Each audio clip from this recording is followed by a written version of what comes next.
E eu comecei a fazer esse artigo através de uma órbita sem infinito, tá? Que é um ponto fixo no referencial girante. Então dava para fazer com a tecnologia de ir para um referencial girante e usar a tecnologia de ponto fixo. Mas só que essa órbita aqui era uma aproximação para o problema que eu estava fazendo. E depois eu linearizava esse problema e aí dava essas coisas exponenciais de camada limite, e tem a exponencial decrescente, exponencial crescente, que nem você faz no poço quântico, só que o poço quântico a maquininha nem saiu da caixa, né? Então esse aqui é parecido com a história do poço quântico, mas é uma equação diferencial complicada, tá?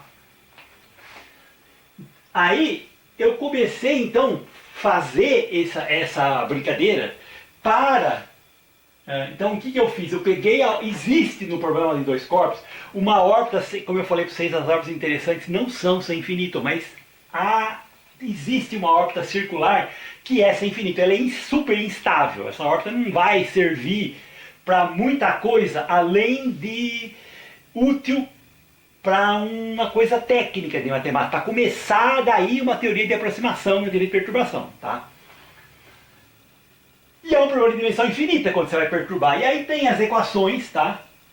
Da linearização. Se você for ler no Cinderela, você vai ver, tem a teoria da camada limite que está lá, tá? É um negócio complicado.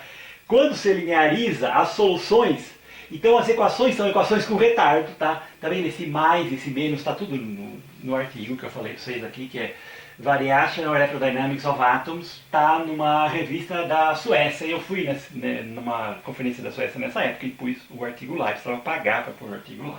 Tá? E eu coloquei lá. E essas equações linearizadas dá para resolver com, por exemplo, por trechos como exponenciais, que são as tais das camadas limite. E aí eu fiz um monte de coisa, tá, no Cinderela, de calcular um negócio que eu chamava de modo de ping-pong, que é a frequência de oscilação do modo da camada limite tinha a ver com o tempo que a luz leva para ir da outra parte, como se ela estivesse jogando ping-pong. Eu fiz um monte de coisa sobre isso, tá tudo lá no Cinderela, aparece um monte de número inteiro legal, para quem gosta de número inteiro, tá? Porque aparece também no programa de dimensão infinita da equação do Schrödinger, esse também tem, tá? Se é isso que você gosta, você acha que número inteiro é quântico, aqui também tem número inteiro, tá? Legal, dá pra você ver, é uma teoria, vai direto na teoria da camada limite, porque eu sei que hoje em dia ninguém lê nada e principalmente, para que você vai ler, né? Se o aluno pode pôr seu nome no artigo, mas, todo caso, né? Muitos trabalhos meus usaram essa dois aqui para testar o princípio de Rydberg-Ritz, aquele que o delta E é o H cortado vezes ômega, lembra que você usa para calcular os espectros? E eu fiz um monte de tabela, eu já tinha usado um monte de tabela em tudo quanto é teoria que eu estava me arrastando para fazer, né? Aí, essa tabela aqui foi a primeira vez que eu consegui fazer com um problema de matemática que eu achava interessante, que tinha que aprofundar mais, tá? E aí, esse aqui era um sucesso meu, porque eu tinha feito o átomo de hélio há muito tempo atrás, com a expansão de baixa velocidade que aproximava o movimento relativístico. E depois não conseguia fazer o hidrogênio, porque o hidrogênio, o problema é completamente diferente, né? E aí, então, eu usava no hélio, eu usava Lorentz-Dirac porque eu estava usando série de potência. Aí depois eu tive que descobrir um problema reversível no tempo e fazer esse. Tá? Continuação do apêndice 2.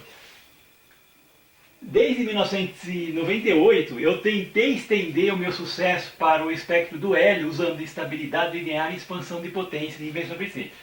Em 2013, finalmente entendi o hidrogênio. A regressão linear para ajustar as 12 primeiras ressonâncias.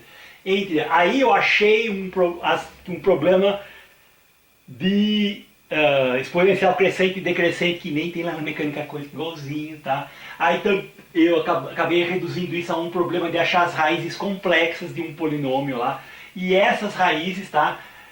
Eu fiz essa tabela, que o número inteiro, que é o decaimento da órbita linear, de um estado K para o estado K-1, se você fizer pela mecânica quântica e se você fizer pela minha teoria, você vê que dá muito parecidinho. Aí eu comparei, peguei os momentos angulares, pus uma tabela, até 12, dá para ir mais se quiser, tá? Para ver um monte também, se você gosta de número inteiro, com matemática de problema variacional. Esse aqui é um prato cheio para você. Ainda a continuação do apêndice 2. A camada limite é um detalhe essencial da variacional. Você está vendo o que acontece? O elétron, isso aqui na verdade é só um pedaço da órbita, ele cai, o próton também cai na camada limite. Essa camada limite do próton pode ser curtinha, não precisa ser uma camada limite onde ele sai e vai passear lá longe, tá? Os dois caem e depois eles batem à distância, tá? O vermelho bate com essa ponta azul aqui, e é uma colisão que chama de colisão grudenta. As duas velocidades estão paralelas na ida e paralelas na volta, não é aquela colisão de reflexão mútua. Tem um monte de coisa legal em colisão, tá? Então, é assim que vai ser a velocidade, a órbita com velocidade descontínua. Ainda hoje não é algo popular entre os físicos, tá? Eu fui o primeiro a usar cálculo variacional para estudar as esquinas, tá? Onde a equação de Euler-Lagrange não vale e as condições de esquina de Weiss-Zerman definem uma camada limite eletromagnética. E como eu já tinha falado, isso aí é um efeito exponencialmente pequeno, tá? A referência de 2003 do Cinderella estima a camada limite como 10 a menos 6 do período orbital. Tá? Bom, a região de possível descontinuidade depende de uma condição para um polinômio de Weiss-Zerman ter mais de uma raiz real. Essa é uma outra história que eu não vou contar aqui. Tá? Em unidades onde C é igual a 1, essa condição assintoticamente está no meu artigo de 2022, tem uma condição entre as duas velocidades perto da camada limite que dá MP sobre ME a 2/3. Isso aqui dá 149, tá? Não é o 137, mas tá bom já, mais ou menos. Então, moral da história, vai aparecer números grandes e pequenos nessa teoria, só com massa do próton e massa do elétron já vai ter, e ainda tem mais um parâmetro que você tem que pôr, tá? Então, só de curiosidade, tem um monte de experiência interessante para fazer no artigo nesse problema meu, tá? Bom,